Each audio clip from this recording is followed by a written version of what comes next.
আজকের পর্বে শেয়ার করব সবচেয়ে সহজ পদ্ধতিতে রেস্টুরেন্ট স্টাইলে গোটা মুরগির রোস্ট বা তন্দুরি। পুরো একটা গোটা মুরগি এতটা পারফেক্টভাবে বাড়িতেই যে রোস্ট বা চিকেন তন্দুরি বানানো যায়, পুরো রেসিপিটা না দেখলে আপনারা বিশ্বাসই করবেন। আর এটা বানানো একদম সোজা। বাড়িতে থাকা দু একটা মশলা দিয়েই আপনি এই ঈদেই ঝটপট বানিয়ে ফেলতে পারবেন এই গোটা মুরগির রোস্ট। গোটা মুরগির রোস্ট বানানোর জন্য আমি বাজার থেকে একটা গোটা মুরগি ঠিক এভাবে কেটে নিয়ে এসেছি। মুরগির পেটের ভিতরে যে ময়লা ছিল সেটা কিন্তু খুব ভালোভাবে পরিষ্কার করে দিয়েছে।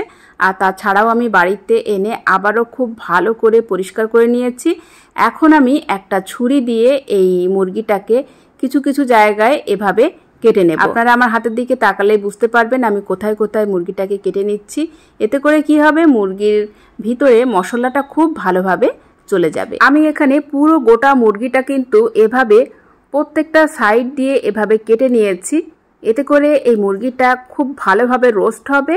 আর সবচেয়ে ভালো হচ্ছে মশলাটা খুব ভালোভাবে চিকেনের ভিতরে ঢুকে যাবে। তো খুব সুন্দর করে একদম পারফেক্টভাবে আমি সবটা সাইড এভাবে খুঁটিয়ে খুঁটিয়ে কেটে নিয়েছি।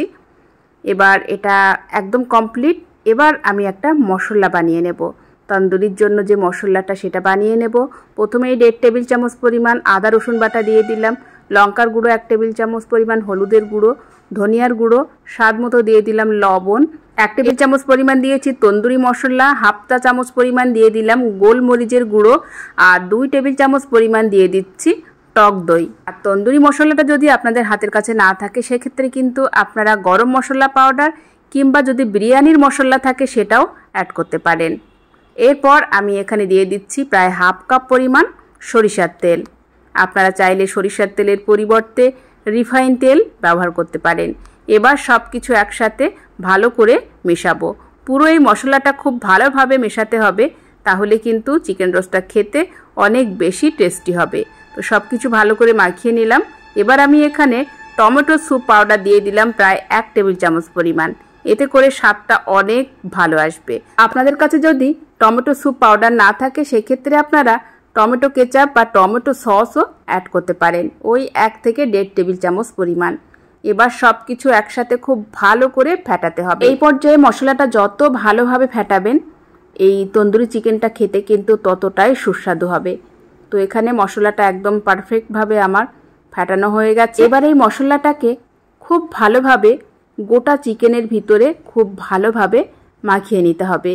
আর এই কাজটা কিন্তু চামচ দিয়ে হবে না, আপনারা অবশ্যই এই মাখানোর কাজটা হাত দিয়েই করার চেষ্টা করবেন। চাইলে আপনারা একটা হ্যান্ড গ্লাভস পরে নিতে পারেন। আর এখানে মুরগির যে যে জায়গাগুলো আমি কেটে নিয়েছিলাম সেই জায়গার ভিতরে খুব ভালোভাবে আমি মশলাটা ঢুকিয়ে দিচ্ছি।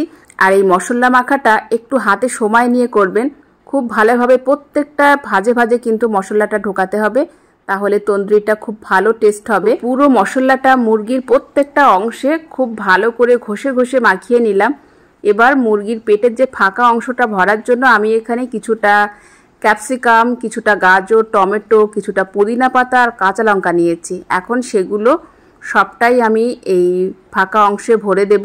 এতে করে খুব সুন্দর একটা ফ্লেভারও যেমন আসবে, তেমনই এগুলো সিদ্ধ হওয়ার পর খেতেও কিন্তু বেশ টেস্টি লাগবে। তো এভাবে সবজিগুলো ভরে দেওয়ার পর এখন ওই ফাঁকা অংশটাকে সুই আর সুতো দিয়ে আমি সেলাই করে বন্ধ করে দেব।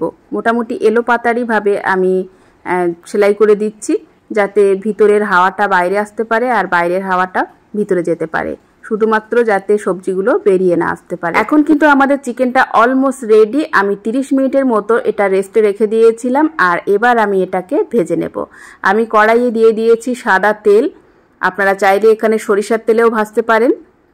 আর এরপর আমি গোটা মুরগিটাকে প্রথমে বুকের দিকটা বসিয়ে দিলাম, দিয়ে এখন প্রথমে মিডিয়াম টু হাই রেখে ঢাকনা দিয়ে জাল করে নেব প্রথমেই 3 থেকে 4 মিনিটের মতো। আর যেহেতু এটা গোটা চিকেন তাই ভাজার সময় কিন্তু একদম তাড়াহুড়ো করা যাবে না, একেবারে ধীরে সুস্থে এই রোস্টটা বানাতে হবে। তো এখানে 4-5 মিনিট পর আমি ঢাকনা তুলে নিলাম। আর যেহেতু এখানে চিকেনটা স্কিন সহ তাই অনেকটা তেল বেরিয়ে এসেছে, দেখেই বুঝতে পারছেন কতটা তেল এখানে দিয়েছিলাম আর কতটা তেল বেড়ে গেছে। তো এভাবে আমি এখন খুব সাবধানে চিকেনটাকে উল্টে দিলাম, দিয়ে আবারও ঢাকনা দিয়ে প্রায় 6 থেকে 7 মিনিটের মতো মিডিয়াম টু হাইয়ে রেখে জাল করে নেব। আর এভাবে উল্টিয়ে পাল্টিয়ে আমার পুরো এই চিকেনটা রোস্ট করতে প্রায় 40 মিনিটের মতো সময় চলে গেছে। আর এভাবে ভাজলে চিকেনটা একদম পারফেক্ট হবে, একেবারে রেস্টুরেন্টের মতো হবে। ভিতরে খুব ভালোভাবে মশলাটা যাবে, ভিতরটা জুসি হবে, উপরটা এরকম সুন্দর একটা কালারও চলে আসবে। আর এই চিকেন তন্দুরিটা খেতে যে কি পরিমাণে টেস্টি হয়েছিল, উপরে তো দেখছেন কি সুন্দর একটা কালার চলে এসেছে, আর ভিতরটাও কিন্তু ততটাই জুসি আর দারুণ একটা ফ্লেভার, যেটা আপনারা বাড়িতে না বানালে বুঝতেই পারবেন না। আপনারা অবশ্যই কিন্তু এবারের ঈদে কিংবা যে কোনো অকেশনে আপনারা এই গোটা তন্দুরি চিকেনটা এভাবে বাড়িতে খুব সহজেই বানিয়ে নিতে পারেন। রেস্টুরেন্টে যাওয়ার কোনো প্রয়োজন নেই, একদম ঝটপট মন চাইলেই কিন্তু আপনারা বাড়িতে এই মুখরোচক লোভনীয় স্বাদের চিকেন তন্দুরি বাড়িতেই বানিয়ে নিতে পারেন। আর এই গোটা চিকেন তন্দুরিটা দেখে আপনারা নিশ্চয়ই আন্দাজ করতে পারছেন প্রত্যেকটা ভাঁজ কিন্তু একদম আলাদা হয়ে গেছে, কিন্তু খুলে যায়নি। অসাধারণ দেখতে হয়েছে।